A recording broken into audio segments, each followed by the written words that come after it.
As we know कि किसी भी बॉडी का टेम्परेचर हम लोग कई प्रकार के स्केल्स होते हैं, जैसे कि Celsius, Fahrenheit, kelvin and Rankine measure कर सकते हैं। कोई भी स्केल ले सकते हैं, मर्जी है आपकी।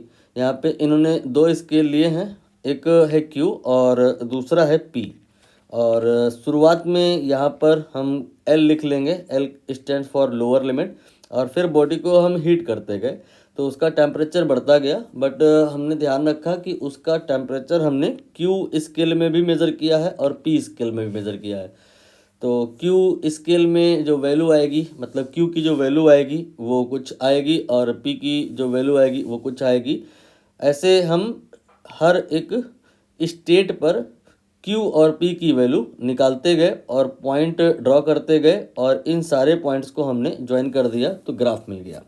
यहाँ पर आप यू लिखेंगे। यू का मतलब होता है अपर लिमिट। अपर लिमिट पे कोऑर्डिनेट हमें साफ साफ दिख रहा है। फॉर एग्जांपल अगर हम यहाँ पर देखें तो 180 लिखा है। इसका मतलब क्या है, यहाँ पर जो y कोऑर्डिनेट होगा या p की जो वैल्यू होगी that will be 180। And now think what will be the x coordinate at upper limit. यहाँ पर x कोऑर्डिनेट का मतलब यहाँ से लेके यहाँ तक का वैल्यू, ये भी गिवन है, ये है 100। ठीक है, मतलब अपर लिमिट पे जो पी स्केल अगर हम लें तो टेम्परेचर होगा 180, और जो क्यू स्केल लें तो टेम्परेचर होगा 100। और लोअर लिमिट पे अगर हम बात करें तो हमें क्यू स्केल पर तो वैल्यू दिख रही है, क्यू की वैल्यू दिख रही है, ये ज़ीरो होगी। बट पी की वैल्यू इतनी आसानी से नहीं दिख पा रही है। हम यहाँ पर इस पॉइंट का कोऑर्डिनेट लिखने जा रहे हैं। तो एक्स कोऑर्डिनेट जीरो दिख रहा है, वाई कोऑर्डिनेट सीधा सीधा नहीं दिख रहा है।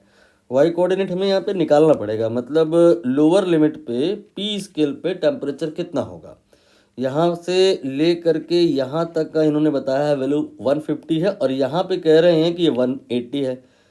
इस जगह पे 180 का मतलब यहाँ से लेके यहाँ तक 180 है और यहाँ से लेके यहाँ तक 150 है। तो रिमेनिंग पार्ट आसानी से समझ आ गया कि 30 होगा। तो लोअर लिमिट यहाँ पर 30 हो गया। मतलब एल, ये जो स्टेट है बॉडी का, इस स्टेट पे जो टेम्परेचर होगा क्यू स्केल पे 0 होगा और पी स्केल पे आप कह सकते हो 30 होगा। मतलब इस जगह पे टेम्परेचर आइदर यू कैन से 0 डिग्री क्यू और यू कैन से 30 डिग्री पी। जबकि अपर लिमिट पे अगर हम बात करें तो temperature we can say either 100 degree Q और we can say 180 degree P. ये ग्राफ हम अभी रीड कर रहे हैं, क्योंकि आंसर इसका तो बहुत जल्दी आ जाएगा, लेकिन ग्राफ जब तक हम रीड नहीं करेंगे तो फील नहीं आएगी, इसलिए मैं वो रीड कर रहा हूँ। और हमें यहाँ पर बताना क्या है, relationship for conversion between two scale.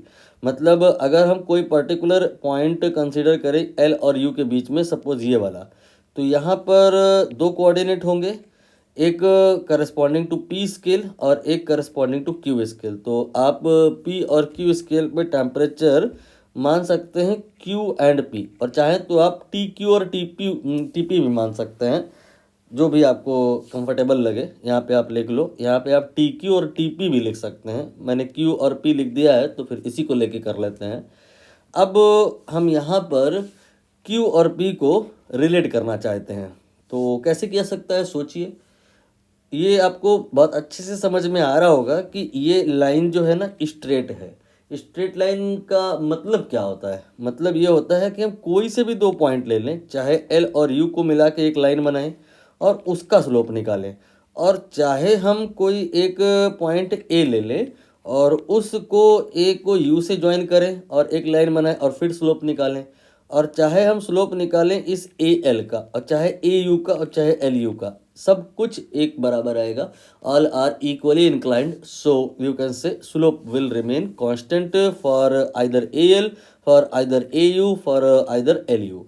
तो हम यहाँ पर एल और यू को ज्वाइन करके जो लाइन बनी है उनके जो कोऑर्डिनेट हमने लिखे हैं, with the help of that slope की एक वैल्यू आएगी, वो निकाल लेते हैं। कितनी आएगी, यहाँ पर स्लोप आप अच्छे से समझते हो, फार्मूला होता है y2 minus y1 and divided by x2 minus x1। तो यहाँ पर ये आ जाएगा 180 एंड देन माइनस 30, ये 150 ही आएगा। यहाँ पर आप 150 लिख लिए और इसके बाद x2 माइनस x1 करेंगे, यानी कि यहाँ पर 100 है, यहाँ पे 0 है, 100 माइनस 0 100, ये 100 के बराबर आ जाएगा। ऐसा आप लिख सकते हैं, ये स्लोप का वैल्यू है। नाउ आप एक बार फिर से स्लोप निकालो, कोई और 2 पॉइंट लेकर के ए और यू को लेकर के भी आप काम चला सकते हो, आंसर जो आएगा वो सही होगा। बट किसी ऑप्शन में मिलेगा नहीं, मैंने करके देखा है।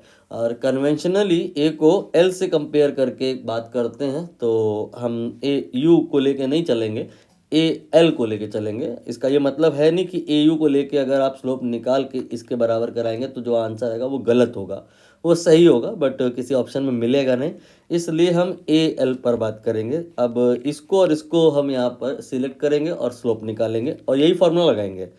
तो this time m will be what, you can से p-30, y कोऑर्डिनेट मैंने सब्ट्रैक्ट किए हैं, तो p-30 हुआ y2 - y1 का वैल्यू, और डिवाइडेड बाई x कोऑर्डिनेट में जो डिफरेंस आएगा that is q-0।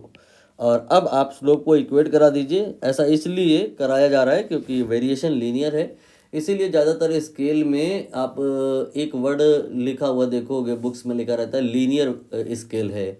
Linear scale का मतलब ये होता है कि आप अगर इसको अनदर स्केल के साथ कंपेयर कर रहे हैं तो जो ग्राफ आएगा वो लीनियर होगा, एक ये मीनिंग है। और दूसरा और भी कम्प्लेक्स मीनिंग होता है कि जो टेम्परेचर मेज़र करते हैं हम उसके लिए सहारा लेते हैं किसी ऐसी क्वांटिटी का जो टेम्परेचर पे डिपेंड करती हो, उसका वेरिएशन टेम्परेचर के साथ लीनियर है। तो many more thing can be, but आपको ये समझ में आया कि मोटे मोटे तौर पे जो लीनियर होता है उसका मतलब वेरिएशन जो ग्राफ में अगर है वो स्ट्रेट लाइन होता है। अब आप यहाँ पर इसको और इसको इक्वेट करा दीजिए, तो आएगा ये p-30 and divided by q-0, ये तो आपका q ही हो जाएगा, और फिर ये आ जाएगा 150 डिवाइडेड बाई 100। आप चाहो तो इसको 50 से कैंसिल कर लो, लेकिन ऐसा ना आप चाहिए, नहीं ऑप्शन मैच नहीं करेगा। ये आपका p-30 ऐसे ही लिखा गया है, और इस 150 को डिवाइड में लाएंगे हम, ये 150 को डिवाइड में ले आए और इसके बाद में q डिवाइड बाई 100 कर दिया मैंने।